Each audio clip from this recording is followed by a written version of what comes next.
149મી રથયાત્રા છે, એ લઈને તમે શું માનો છો? રથયાત્રા વિશે તમારું શું કહેવું છે? રથયાત્રા વિશે મારું એવું કહેવું છે કે રથયાત્રા છે એમાં ભગવાન આખા વર્ષમાં, જગન્નાથજી ભગવાન એવા જ છે કે આખા વર્ષમાં એકવાર ભગવાનને મંદિરની બહાર લાવવામાં આવે છે અને આખા અમદાવાદમાં ભગવાન કાલે ફરશે. તો એવા આપણે એકેય ભગવાનના એવા ઉત્સવ નથી જોતા કે જગન્નાથજીની જેમ ભગવાન બહાર નીકળે ને આટલો મોટો ઉત્સવ રચાય અને સૌને યાદગાર પળ ભગવાન બહાર નીકળીને આપી જાય. આવી રીતે કે ભગવાન ભક્તોને દર્શન આપવા માટે જ નિજ મંદિરની બહાર આવે છે અને રથયાત્રાના દર્શન સર્વ હરિભક્તોએ કરવા જોઈએ, કેમ કે આવો મોકો વર્ષમાં એક જ વાર મળે છે આપણને. અને હું સ્પેશિયલ સોમનાથથી 3 દિવસ માટે રથયાત્રા કરવા માટે જ અમદાવાદ આવી છું આજ સવારે જ. આ રથયાત્રાના અવસર પર તમે જે આટલી મસ્ત મહેંદી મૂકી છે, ભગવાન જગન્નાથને તમે રથને બધું કર્યું છે, એ વિશે તમે શું માનો છો?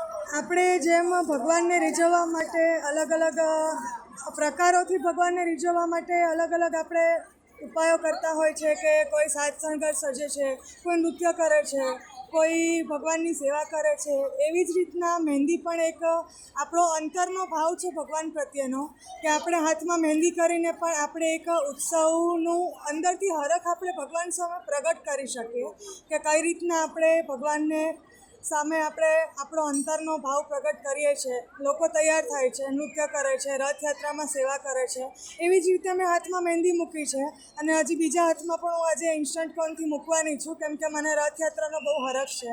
કેમ કે મારે 2-4 મહિનામાં એબ્રોડ જવાનું છે, તો એવું છે અંતરથી ભાવ કે આવતા વર્ષે હું રથયાત્રામાં હોઉં ના હોઉં, તો ભગવાન જગન્નાથજી આ વખતે મારી કાલની રથયાત્રા એકદમ સારી રીતે જાય રથયાત્રા અને હું એકદમ મસ્ત રીતે સેલિબ્રેટ કરી શકું અને ટ્રકમાં બેસીને પણ લોકોને પ્રસાદ આપી શકું, ભગવાનની સેવા કરી શકું.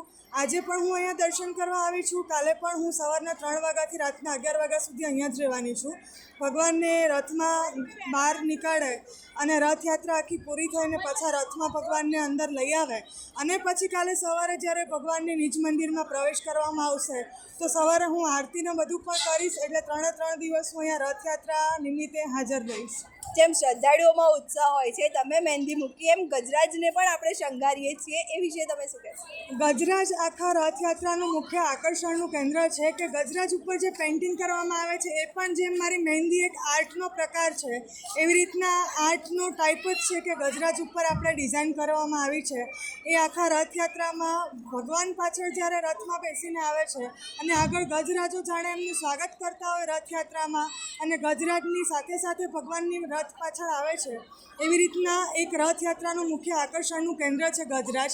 અને ભગવાનને ગજ દ્વારા આગળ પ્રહાર આખા રથયાત્રાનો કરવામાં આવે છે. એટલે ગજરાજ પણ કાલે આખા અમદાવાદની પ્રદક્ષિણા જેવું કરશે કે ગજરાજ પણ એક ભગવાનની સેવા કરશે. એ ગજરાજ બધા ભાગ્યશાળી છે કે એમને આ ભગવાનની રથયાત્રાની સેવાનો મોકો મળ્યો છે.